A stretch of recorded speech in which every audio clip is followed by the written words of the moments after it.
It wasn't until I saw the adopted child call my cousin mom that I finally realized my so-called dink husband had been hooking up with her all along. When I confronted him, he showed not a shred of guilt. If your village chief dad hadn't blocked me from going to college, I wouldn't have married you. Only a dog would have done that. My cousin smugly threw a paternity test in my face. Good thing your dad got run over and died, otherwise my son would still be calling you mom. Before I even had a chance to get revenge, my husband falsely accused me of being mentally unstable and had me thrown into a psychiatric hospital. Less than 3 days later, I was euthanized. When I opened my eyes again, I sneered coldly, "Let's see how you'll manage to get into college without me now." On the day the exam results were released, my ex-husband was completely dumbfounded. I walked into the fields holding a lunchbox, heading straight toward Ethan Sullivan, who was working the land.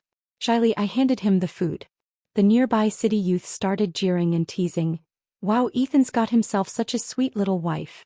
Lucky guy." Ethan glanced around, his expression dazed, but when his eyes landed on me, they sharpened instantly. With a face full of disdain, he shoved me to the ground. "How many times do I have to say it? I'm not going to marry you. Stop pestering me. Are you really that desperate for a man?" The surrounding villagers erupted in shock. So it was Madison chasing him on her own? A girl throwing herself at a man like that? How shameless.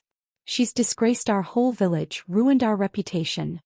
The sharp pain in my ankle and the rising storm of scornful voices confirmed that this wasn't a dream. I had truly been reborn. Seeing that the villagers were all attacking me and no one was paying attention to him, Ethan shamelessly bent down to pick up the lunchbox I dropped, intending to keep it. "What a waste of food, I'll take it then. Wasting food is a sin." I tightened my grip on the box and refused to let him have it. I had hoped that after being reborn we could part on peaceful terms. He could walk his narrow bridge and I'd take my own bright path. But I hadn't expected him to be so cruel.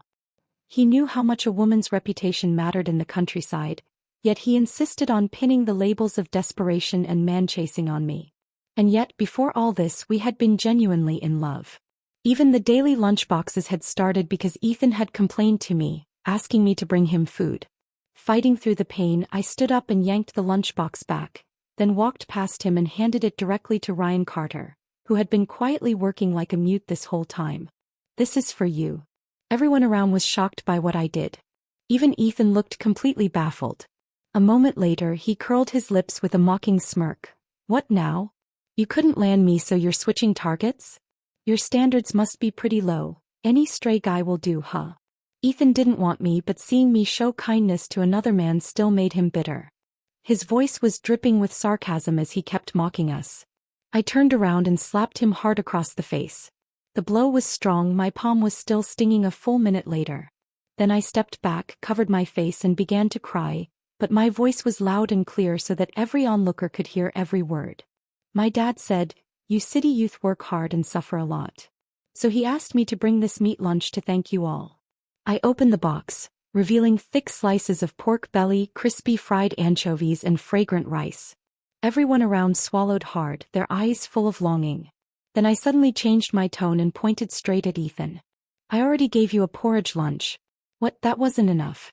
You were the one who begged me not to bring food to the other city youths. You said they were all bad people who didn't deserve meat. But I thought they deserved to eat too, so I didn't listen to you, and now you're trying to destroy my reputation, accusing me of liking you? I'm still a proper, unmarried woman and you've slandered me like this. I won't just sit back and take it." Ethan scratched his head, clearly not expecting me to turn the tables on him like that.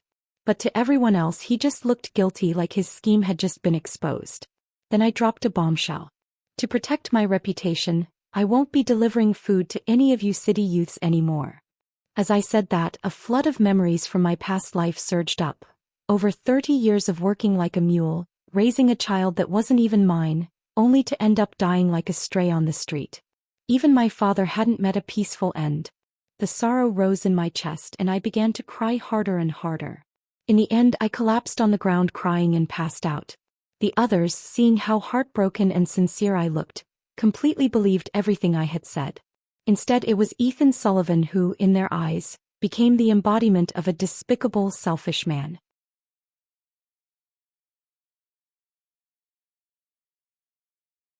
When I finally regained consciousness, I found myself lying in bed. My dad was sitting beside me, covering his face and sobbing. "Madison, my baby girl." "Dad, I'm not dead yet," I whispered. As soon as he saw me wake up, his face lit up with joy. But something clicked in my mind and I asked urgently, "Dad, was it Ethan who brought me back?" When he told me it was Ryan Carter, I let out a sigh of relief. Reborn or not, I had no desire to have even the slightest connection with that heartless bastard. But my dad misunderstood, thinking I was still hung up on Ethan. His face immediately darkened and after a long pause he spoke carefully, "Sweetheart, Ethan is prideful and arrogant. As long as I'm around I can still keep him in check a little, but if I'm not here anymore..." Seeing tears stream down my face, he quickly softened. Hey, don't cry. If you really want to marry him, I'll give up my old bones to make it happen for you. I hugged his arm tightly. "I'll listen to you, Dad. I don't want to marry him. In my previous life I had been utterly bewitched by Ethan. I swore I'd marry no one else. But Dad, thinking that Ryan with his strong build and capable nature was a much better match, tried to talk me out of it. Still, I was so blinded that I threatened to die if I couldn't marry Ethan. Left with no choice, Dad eventually gave in. To ensure my happiness, Dad gave Ethan the village's only college placement slot. The other city youths all had to take the college entrance exam, but Ethan got his spot thanks to Dad's generosity. In return, Ethan repaid him with betrayal, twisting the story and claiming Dad had forced him to marry me by dangling the college slot over his head. Later, he even threatened to divorce me and expose the truth unless Dad agreed to keep it quiet. Dad, wanting to protect my happiness, went alone to the highway and got himself hit by a car. What he didn't know was that soon after I too was killed by Ethan, and Ethan walked away with over $1 million from Dad's accidental death insurance. I told Dad everything, how Ethan seduced me, destroyed my reputation and ultimately ruined both our lives. Furious, Dad slammed his palm on the table so hard it shattered. "That bastard. How dare he treat my daughter like this? I don't care if I'm just a village chief, there's no way I'm letting him get away with it."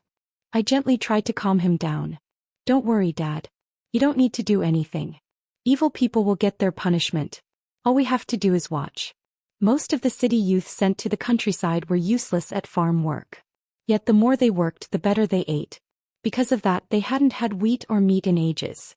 Ethan's selfish behavior had cost them the meat they were so desperate for. There's no way they'll just let it slide. I leaned in and whispered a plan into Dad's ear. After listening, he gave me a big thumbs up. "That's my girl. Brilliant."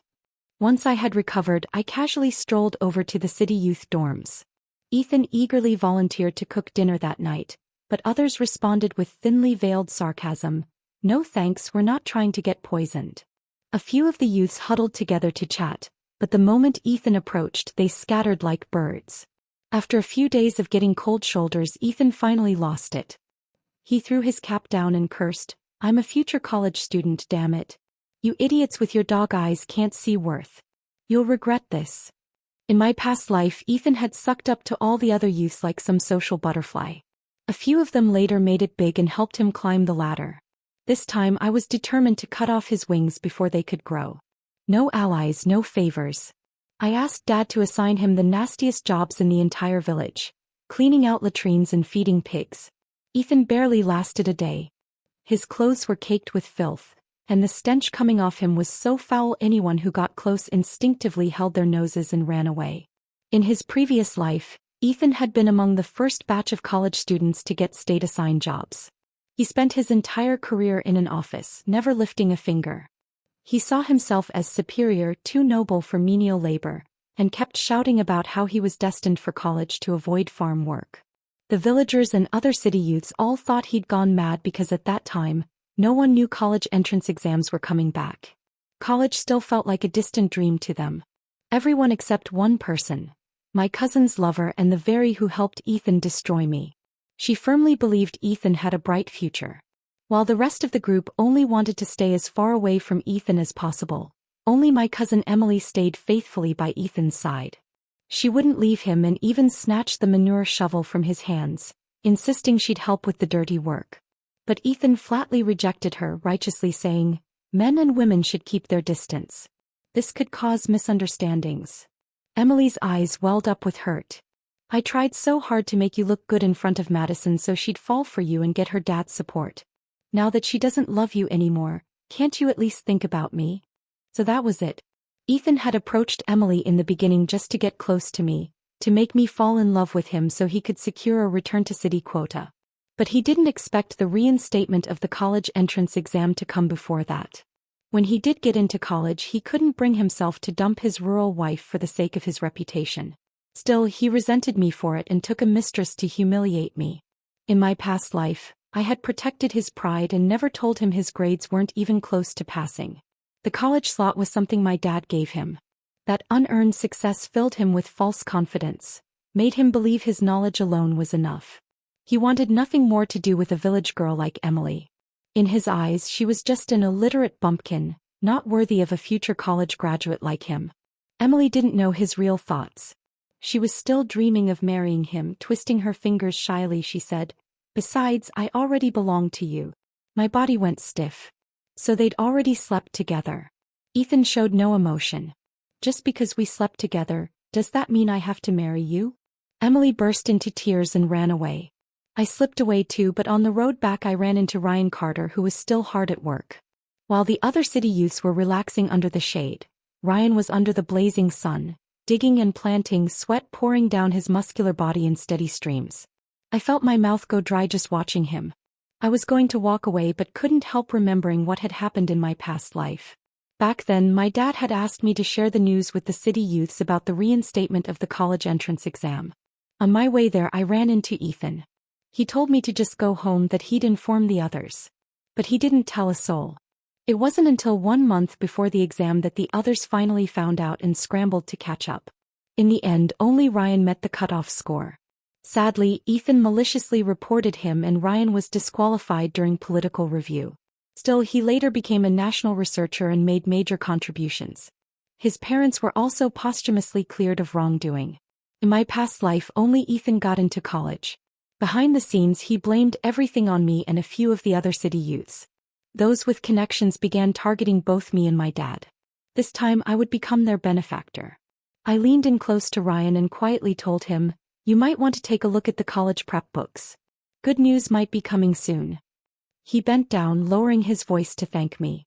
His bare chest muscles were so close to my face I could feel the heat radiating off him. His masculine scent hit me in the face, dizzying me. Dad really knew how to pick him, I thought dazedly. Now that Ryan had enough time to study, I was sure he could perform even better.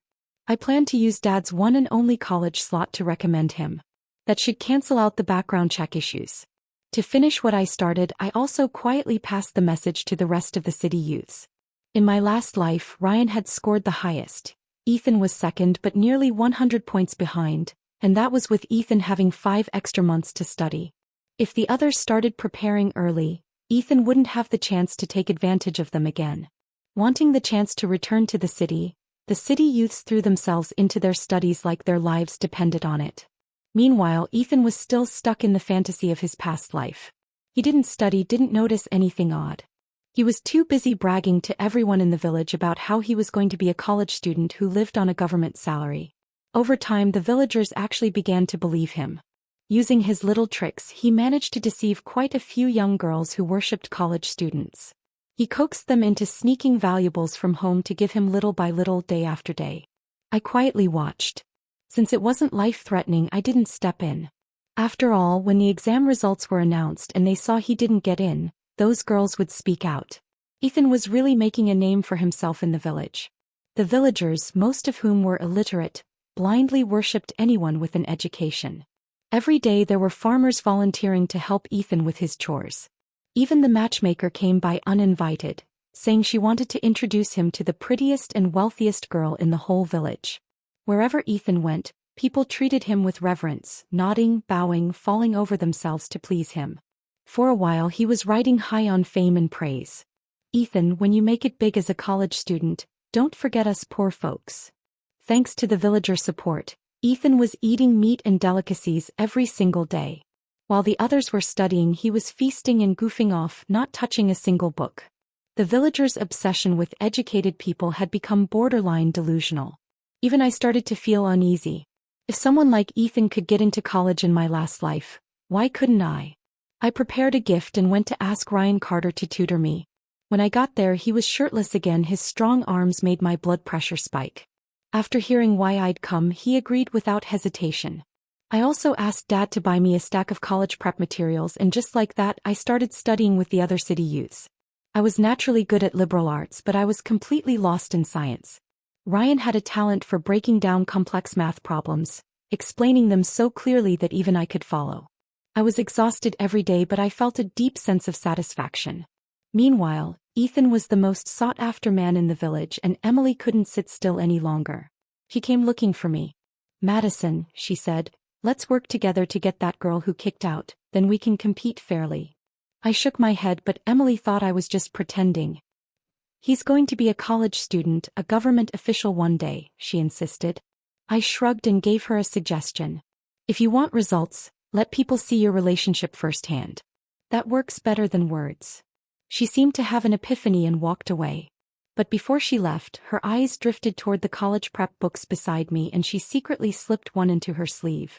I didn't realize what had happened until the next day, when I noticed that Ryan's handwritten math notes, made especially for me, were missing. At first I didn't think much of it, but a few days later rumors started spreading in the village. They said I was sneaking into the youth dorms to sleep with Ryan. Even worse, some claimed Ryan was selling his body to boost his chances of getting into college. It was obvious who started those lies. I kicked open Ethan's door and dragged him out to the village gate, confronting him in front of the entire crowd. Everyone came to watch the drama unfold. I handed out the practice problems and study notes I'd worked on these past few days. "I, Madison Taylor, have dreams too. I want to go to college. Some jealous.